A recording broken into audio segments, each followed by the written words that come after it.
Right.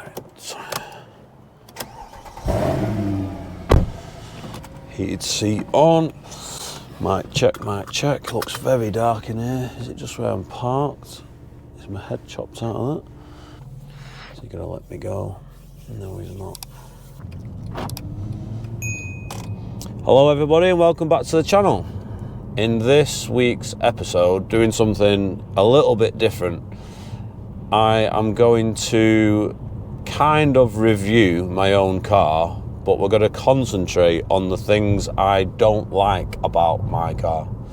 I've owned this car for nearly 7 years. I think it'll be 7 years in January, February. It's currently November. It's just gone over 100,000 miles in the car. I think I bought the car at 66,000 miles. So because I've owned the car for that period of time and I've done, how many miles have I done? 30 odd thousand miles in the car. I think I am entitled to say what I don't like about the car. Now, a lot of people that review the cars, a lot of people that review the cars, it's just on there and then testing, whereas this is long term. It took me 7 years to come up with this conclusion, you could say. Now, there's not many things I don't like about this car, otherwise I wouldn't have owned it for this long. In fact, this is the longest I've ever owned a car for. Prior to owning this car, I used to change cars every couple of years or something like that. Every 2 or 3 years, used to get bored, swap and change. I was always a coupe man. I always had coupes. I had a lot of CLKs. I had 208s, 209s, E-Class coupe, the 207 coupe.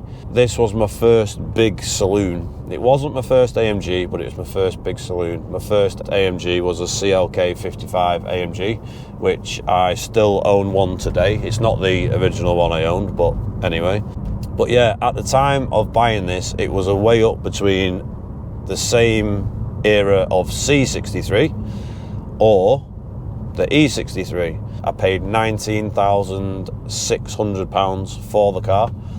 The car's current value today, with probably 100,000 miles on, is around 15,000, maybe 16,000. This car might be worth a little bit more because it's got such good service history. This car was wanted for nothing so far. Anything it's needed I've done. What I'm getting at is, in the grand scheme of things, it's lost £1,000 a year in depreciation, which I don't think is bad at all, given the mileage that I've put on it. If it was a garage queen and it had only done 1,000 miles a year, if it had been on 70 odd thousand, it'd probably still be worth its original value-ish. Anyway, going off track a bit there. So I wanted a saloon and I wanted a 63. So the way up was between the C63 and the E63. Obviously, I ended up going for the E63. The reason being was I'm quite tall. There's plenty of room in the C63, but if you carry a passenger, there wasn't much room behind me at all. That was one of the reasons. The second reason is, I do think if you're spending a lot of money on a Mercedes, you do want it to have a bit of luxury. The C63 was quite plasticky. They didn't have much leather going on. You know, it was just a 204 C-Class with a big engine in, which I'm not knocking the C63. I really like the C63. I've owned 2 C63s. They're a great car. But I wanted that in between of sports and luxury, so hence why I ended up with the E63. Like I say, you get a better finish. The dashboard's finished nicer. I've got a leather stitched dash. I've got leather door panels. We've got the nice wood effects on the doors and stuff like that. Just the overall finish, it was a lot nicer place to be. Plus, you didn't feel like you was driving a touring car 24/7. This is my daily car. So I was driving it daily, so I wanted it to be comfortable, luxurious, and fast.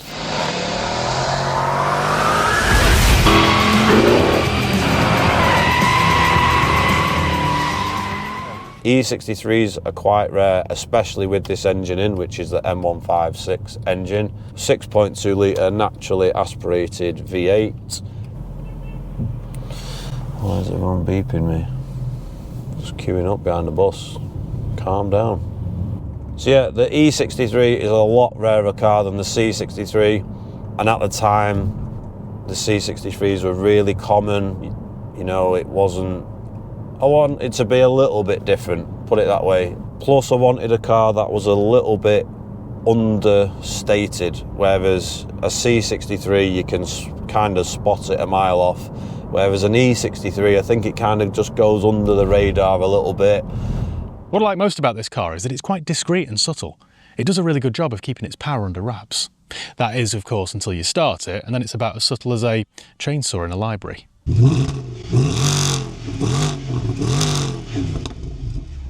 You've really got to know your cars to know what one is, especially of this era, because to be honest, apart from the big wheels and the big brakes, you'd think it was just a normal 212. So much so, a couple of my mates call it a fast taxi, because it looks like a taxi.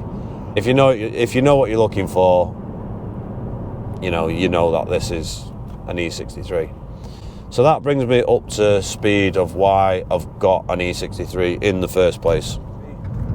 Peak District on our doorstep. It's amazing that these A and B roads in England are 60 mile an hour. Oh my ears. Now we're down into 30, so we'll behave ourselves. A and B roads 60 mile an hour. The road is about that wide for both sides. Motorway, 3 or 4 lanes, straight, no bends, 70 mile an hour. I don't know who's in charge, but increase the motorway speeds.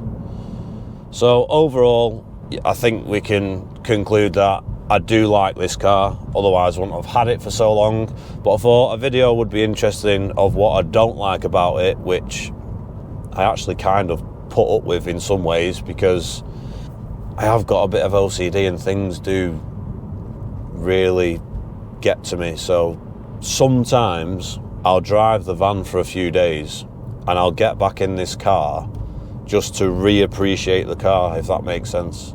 Does that make sense? Just go and drive something really normal, drive the smart car, drive the van, and then I'll get back in this and then I'll love it again. So I'll go through the things that I don't like about this car. One of the first things is the colour.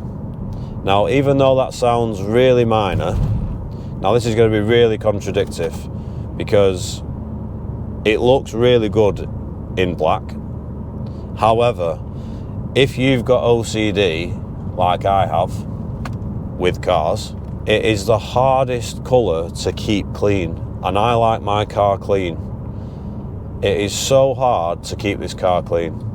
You're much better off with a boring silver, or if you could meet it in the middle, a grey.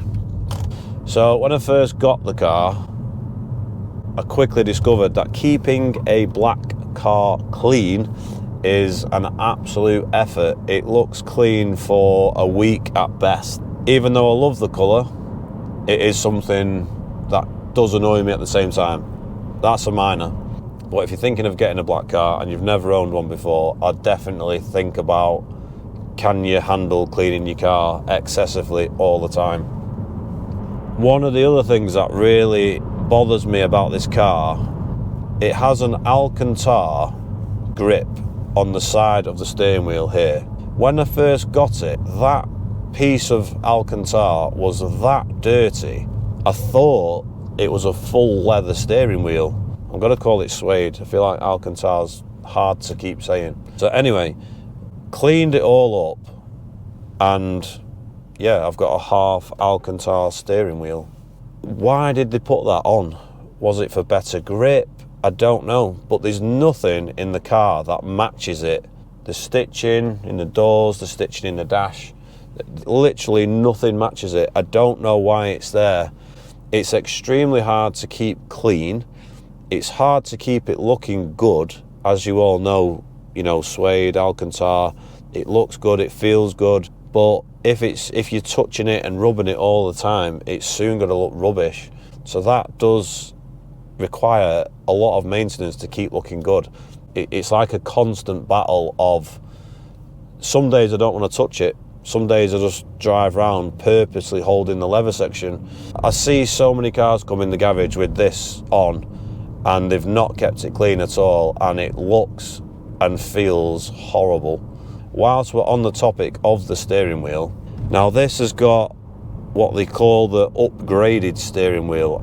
If you didn't ask for this steering wheel that I've got on this car, the steering wheel it came with just looked horrendous. It was basically a bog standard E220 non-sport steering wheel. There was nothing fancy about it at all.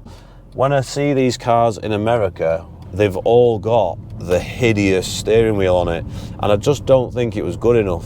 I mean, in the UK market, I've not seen many with it, so it's like everybody said, no, I don't want that steering wheel in my 60, 70,000 pound E63, give me the upgraded one. Even with the upgraded steering wheel on, now I am taking into consideration this car is 15 years old, it's still not the prettiest steering wheel in the world. Obviously I don't like the Alcantara, they should have just kept it all leather in my opinion.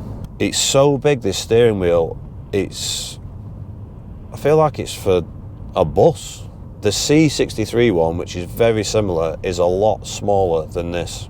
I find this steering wheel far too big. It's just huge.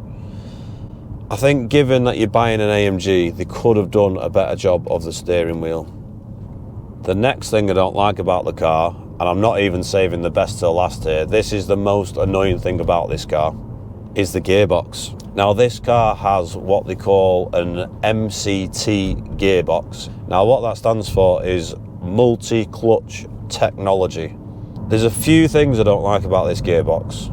When the gearbox is up to full operating temperature and you've been urban driving for a period of time, when you accelerate to take off, it's very, very juddery and jerky, or can be depending on the circumstances, but it is very annoying. You kind of set off and it goes. I would personally much prefer a torque converter than the multi-clutch technology, basically the clutch pack.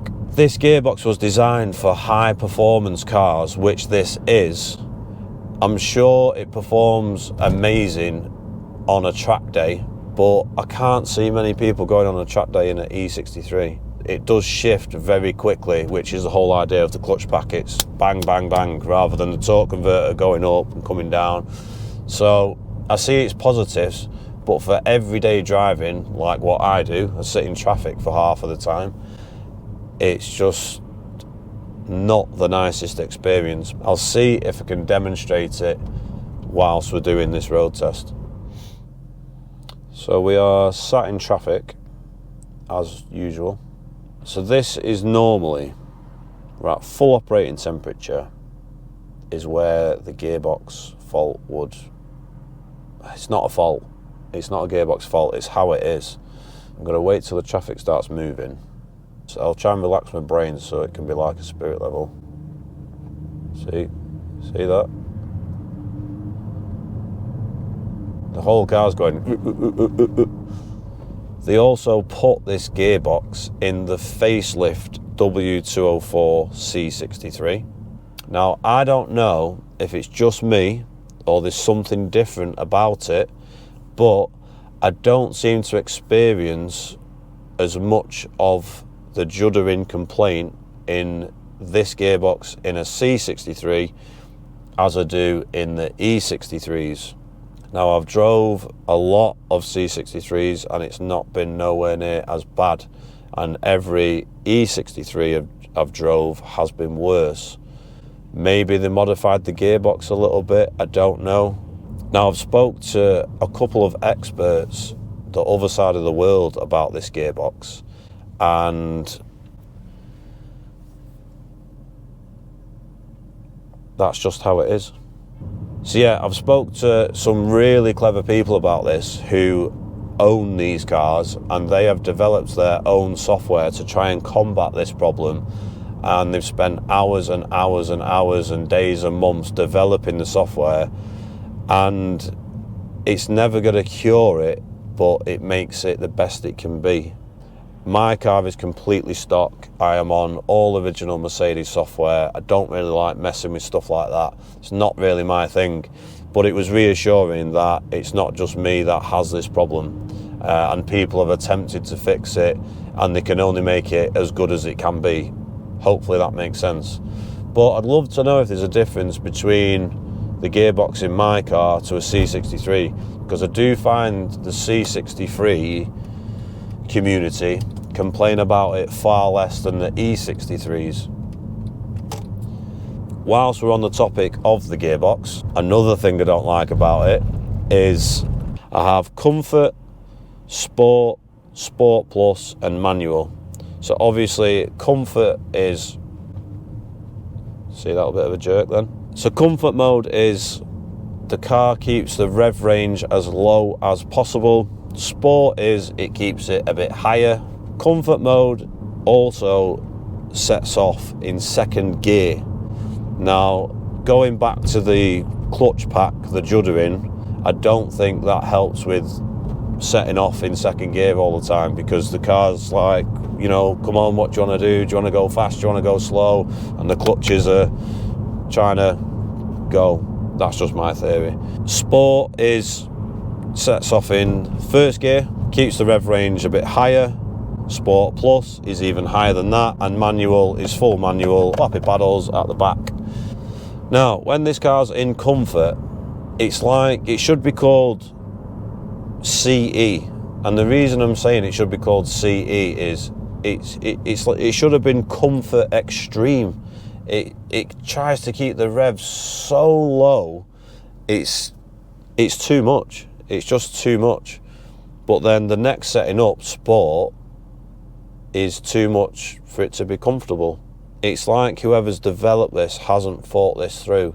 You just don't have this problem with the normal torque converter gearbox. So comfort, I would call it comfort extreme. Sport is a bit of no man's land, and sport plus is just relentless. See, a bit of a judder there. We're warming up now. We've done a good 10 miles or so. We're warming up to the gearbox judder. Comfort should have been in between its current configuration and sport. Like I say, best way to describe it is comfort extreme or sport, and sport plus is obviously for when you're having a really good time in your E63.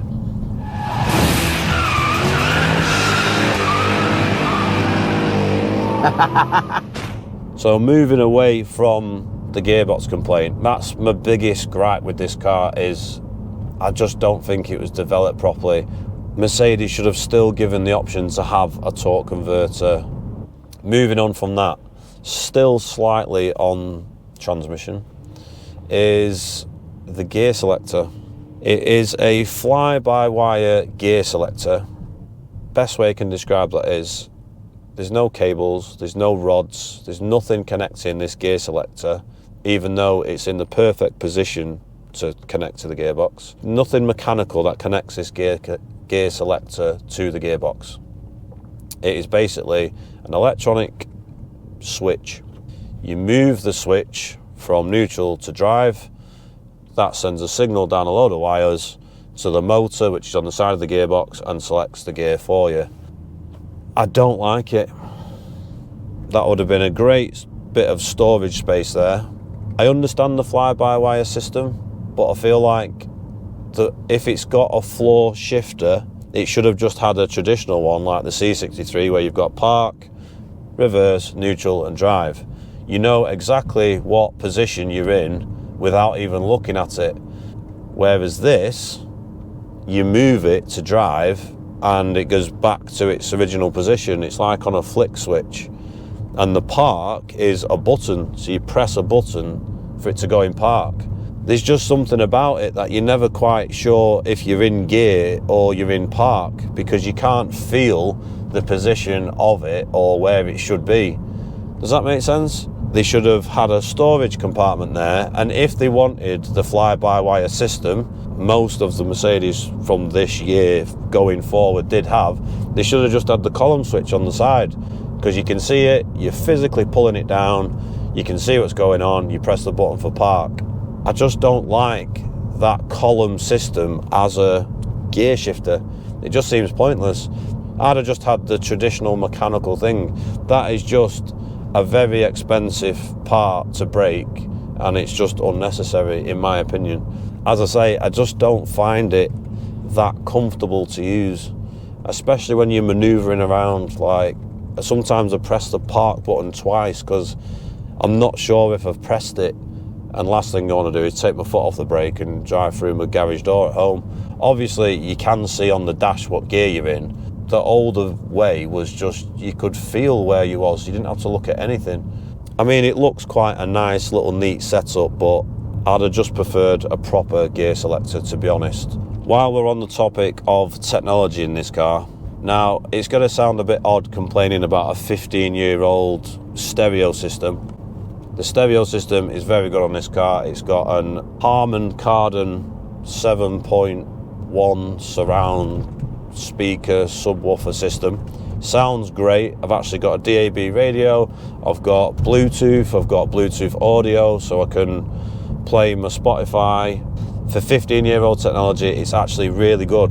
The one problem that I've got with it is the DAB system. Now, when I first got the car, I could listen to any channel that I wanted to, and each year that's gone by, I seem to lose one channel each year. Each channel that I seem to lose always is one that I listen to. So I can no longer listen to History, I can no longer listen to Capital Extra. I've got loads of radio stations on here, but I seem to lose one a year.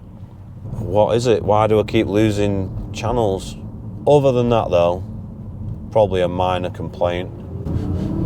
There's a Ferrari in front of me.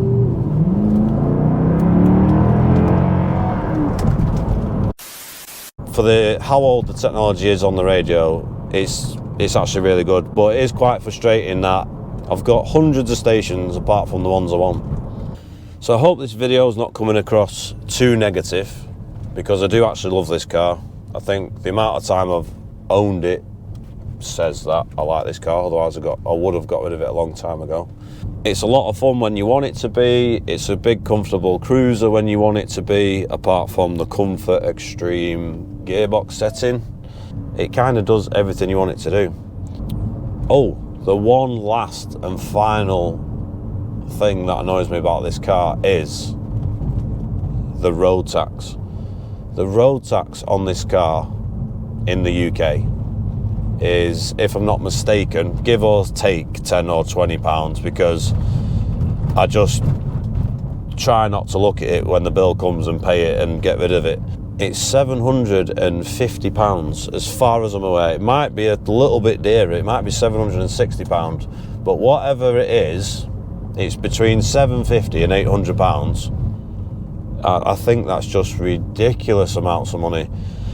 There's no way I'm polluting the air more in a 6.2 litre petrol than this old Peugeot diesel that's in front of me, that is got black smoke puffing out of it every time it accelerates away from me. There's just no way. Oh, look at that view. Oh wow, that's a nice view. I mean, my CLK 55 AMG is half the price of this. My CLK 55 AMG is 22 years old and the road tax is half the price. Yeah, so a bit of a gripe is the tax. So basically, if you're looking at buying one of these, the tax is, depending on your age, as much as the insurance. You can probably get insured on one of these for anything between, well, say £1,000 if you're middle-aged with X amount of years, no claims. So I think that concludes this video. So make sure you give us a like and a subscribe. And if you're feeling super generous, hit the notification bell button where you'll get notified of our new latest uploads. But yeah, thanks very much for watching and we'll see you on the next one. But yeah, I'm not going to complain about fuel, I'm not going to complain about maintenance costs, I'm not going to complain about how much AMG parts cost. As you all know, my motto is AMG, all money gone. If you own an AMG, all your money's got to go. Just driving past High Peak Autos. I think that's like the second or third time ever I've drove past there. Peter Harding Building and Landscape Services, building a dry stone wall. That has got to be a lost trade. That's going to be a losing trade, that, isn't it? Dry stone wall building, what a skill. Somebody go and give that man a medal. He's in Romley. Buy him a brew. Come on, I need to get back to the garage.